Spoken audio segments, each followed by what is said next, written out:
नमस्कार, मी Sarjerao Salve, star India one मध्ये आपणा सर्वांचं हार्दिक स्वागत करत आहे। शिवाजी महाराज संभाजी महाराज को जो अपमान करते हैं, जो औरंगजेब का महिमा मंडन करते हैं, उनके खिलाफ कड़ी से कड़ी कार्रवाई होनी चाहिए। सिर्फ 17 तक का निलंबन काफी नहीं है। अरे बाबा, ये तो पहली स्टेप है। अभी उनको ये इशारा दिया है, समझने वाले को इशारा काफ़ी है। इसमें समझकर उनको समझदारी से काम करना चाहिए बस। इसके बाद अगर कुछ गलती करते तो महाराष्ट्र माफ़ नहीं करेगा। आरोप केल्यानंतर चुकी कबूल केली, वडेट्टीवारांनी सगळे आरोप केल्यानंतर त्यांनी चुकी पण कबूल केली। ठीक आहे, चुकी कबूल केली, त्यांना आम्ही माफ केलं, ठीक आहे, त्यांनी ते समजदार आहेत। बाकी लोकांना सकाळ संध्याकाळ झोपता उठता एकनाथ शिंदे दिसतो, खोटे नाटे आरोप करतात, खोटं बोला पण रेटून बोला।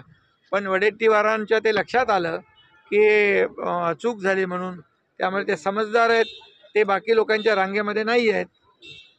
त्यामुळे त्यांनी सुज्ञपणा दाखवला आहे, चांगला आहे, धन्यवाद।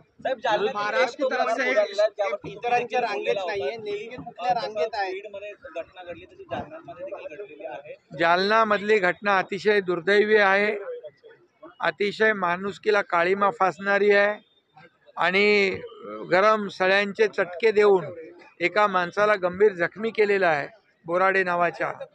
आणि त्यामुळे मी सकाळी देखील त्याच्यावर बोललो की अशा नराधमांना अतिशय कठोर कारवाई केली पाहिजे, त्यांच्यावर मोकासारखा गुन्हा दाखल केला पाहिजे, मोकासारखी कारवाई केली पाहिजे। आणि त्यासाठी मुख्यमंत्री महोदयांनी देखील गांभीर्याने घेतलेली आहे बाब।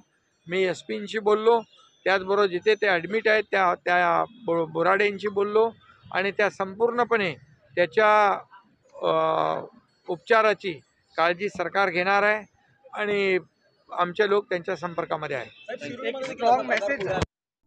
इंग्लिश बोला फ्लुएंट, कारण सोबत आहे प्रॉमिनंट। उत्कृष्ट इंग्लिश बोलण्यासाठी आजच संपर्क करा 8600000069।